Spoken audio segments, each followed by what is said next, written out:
Welcome to Common Ground Conversations, where we explore the art of navigating conflict with grace, empathy, and intention.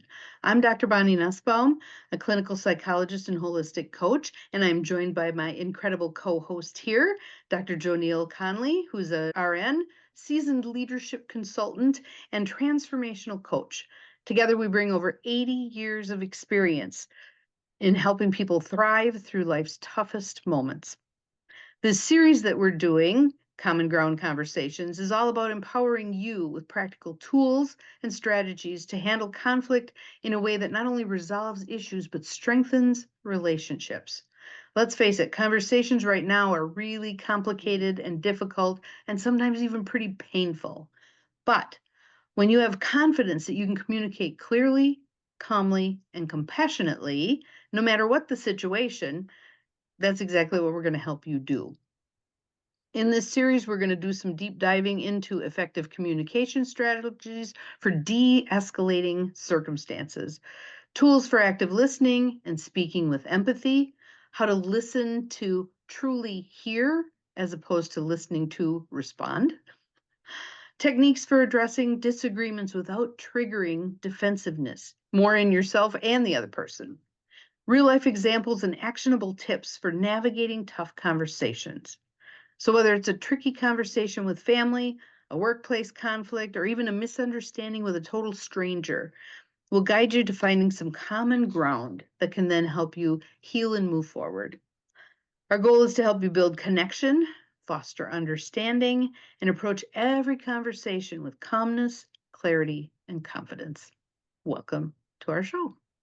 People don't know the people they live in their you talk about the intentional communities, but even the communities here. I grew up in a small town, and on that street, every mother had free reign over every kid. Mrs. Mhm. Hobson could yell at me just like my mother. I mean, it was one of those things. And now when we moved here, I don't know, was it 11 years ago? I know maybe four people on this Mhm. street, Mhm. you Yeah. know.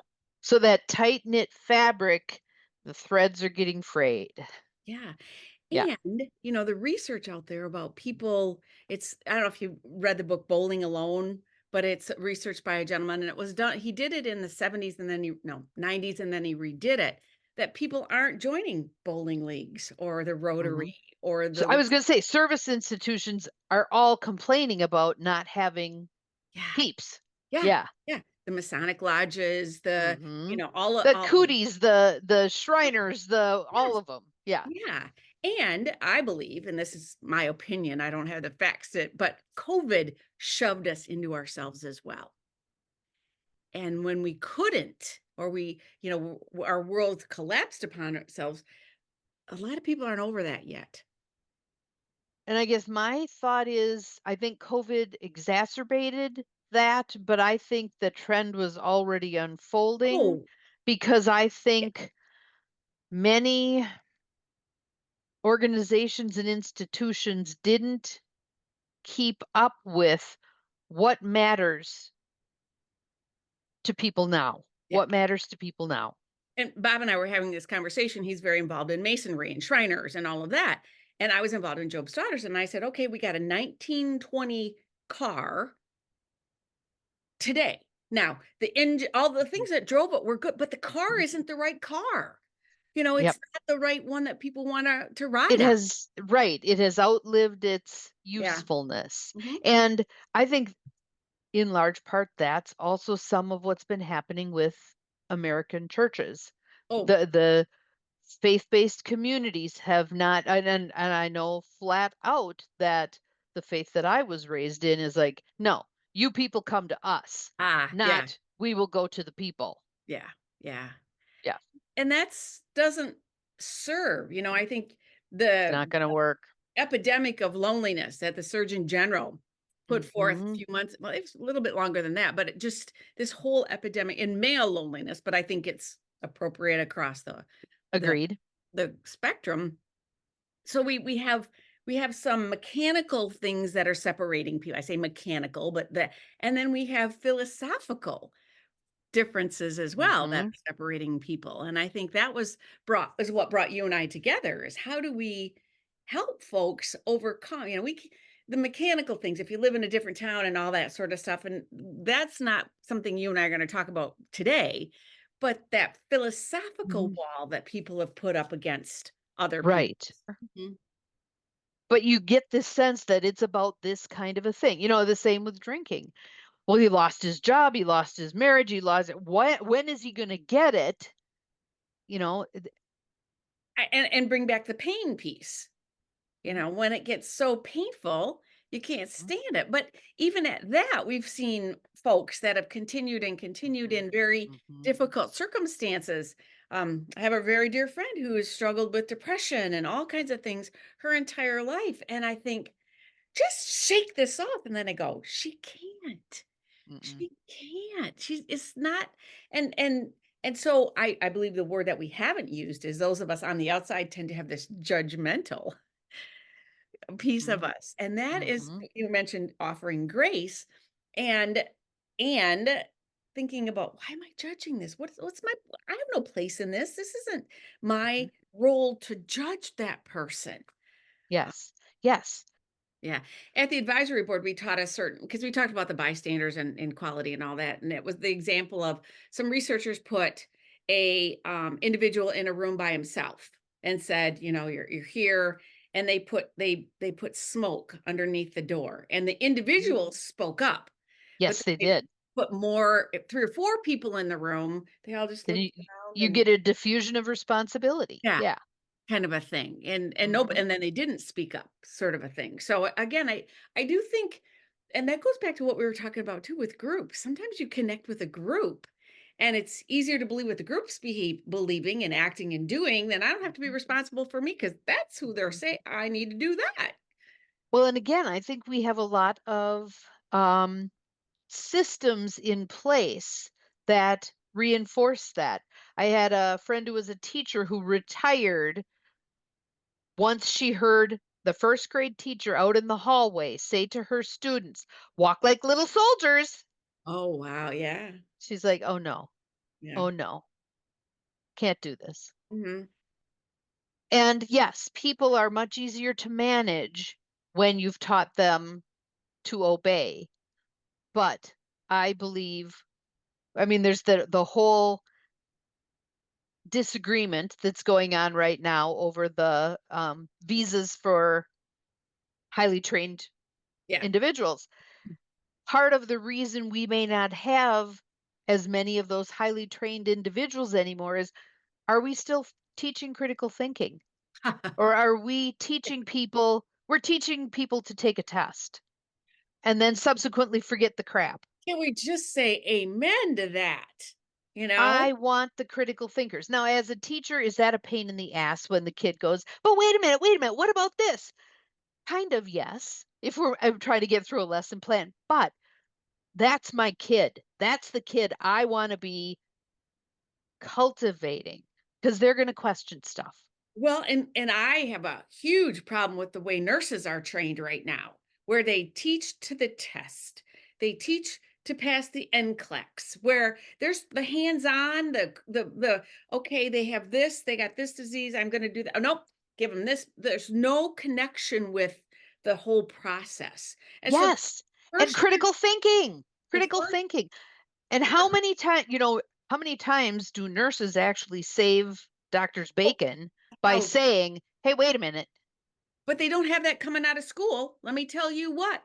Then that first year, and as we study about the turnover and the people leaving and all of that, it goes way, way back to this teaching to the test Mhm. because the schools want to show that X% of our students pass the NCLEX exam. Yes, and then they get hired, and isn't this wonderful? And blah blah blah. No, I want that if they flunk and they have to take things again, I'd rather have a well-trained person who had to do an extra year.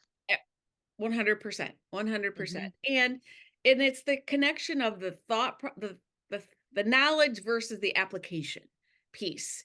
Hmm. And again, it's missing in a lot of, and not just And nursing, I think other professions as well. across the board in a lot of ways. One of the places I think where it maybe is less prevalent is in software development. Oh, I'm You sure. have to be creative. You Yeah. have to be creative. Well, what Yeah. if we did this? Or what if we did that? And what So and if we look later in life, if we look at end of people's careers, yeah. I believe we would see that oftentimes the people who are held up as pioneers in their fields were the ones who were kind of middling students. Yeah. They weren't the top of the heap Right. because they had to struggle and they had to do face plants and they had to get back up. And Yeah, all of that thing.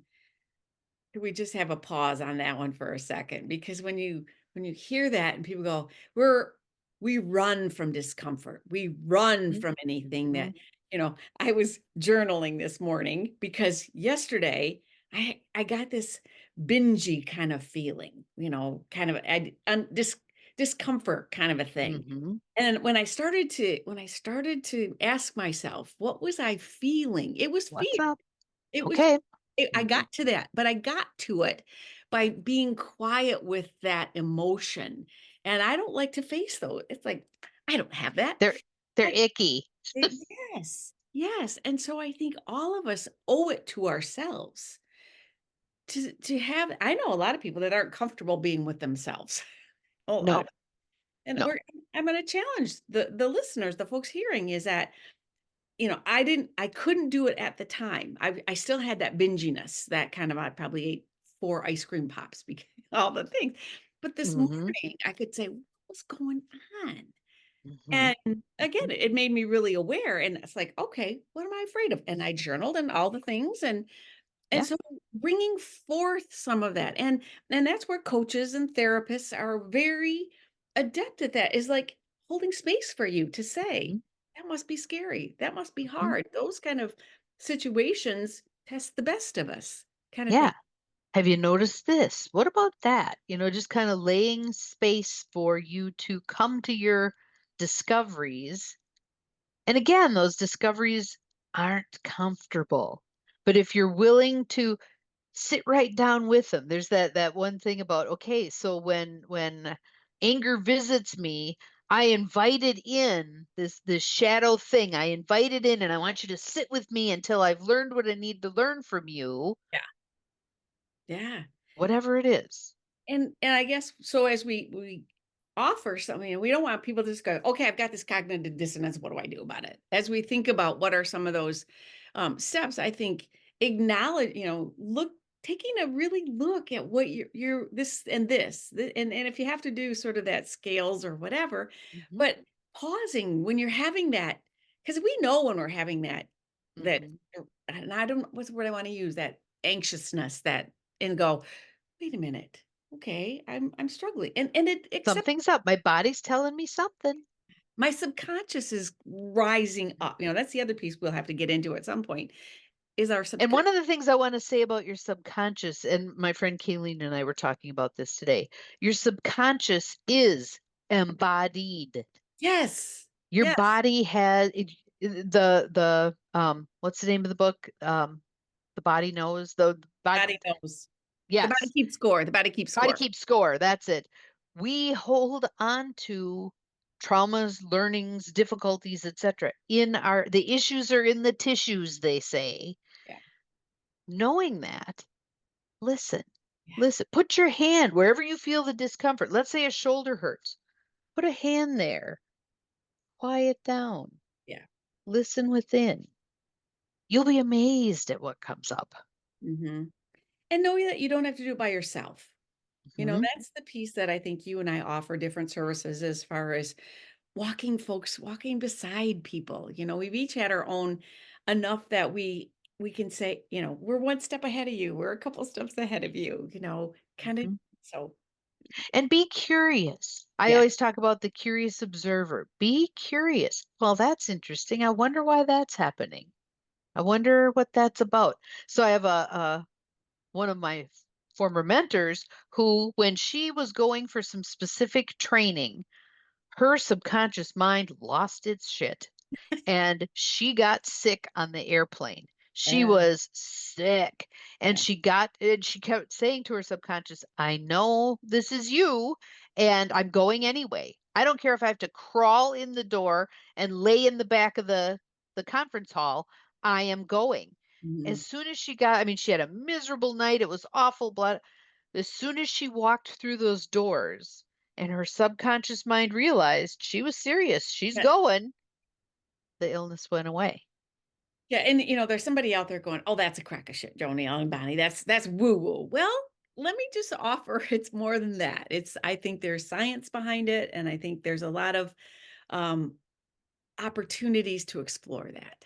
Hmm. To say, well, what if it was true? Yeah, I was just going to say that. I was just going to mess around with it a little bit. What would it mean to me if it were true?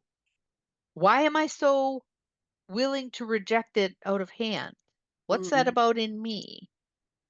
I just had a very painful, illuminating conversation with my buddy Kayleen today, where we both came to the table willing to be vulnerable about what we were reacting to in each other. Okay. And it sucked. I mean, it's miserable, but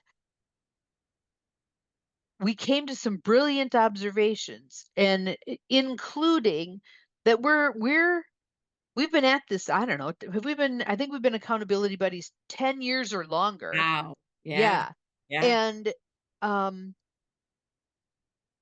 that there's much to be learned from the buttons we poke in each other. It's opportunity. Yeah.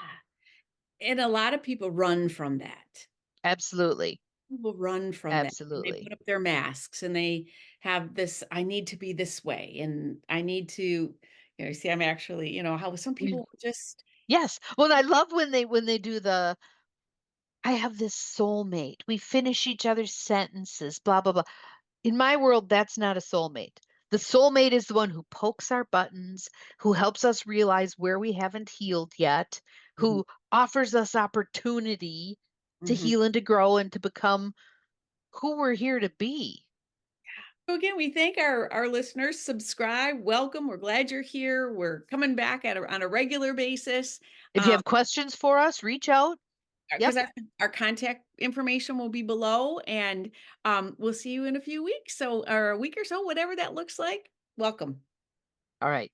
Bye.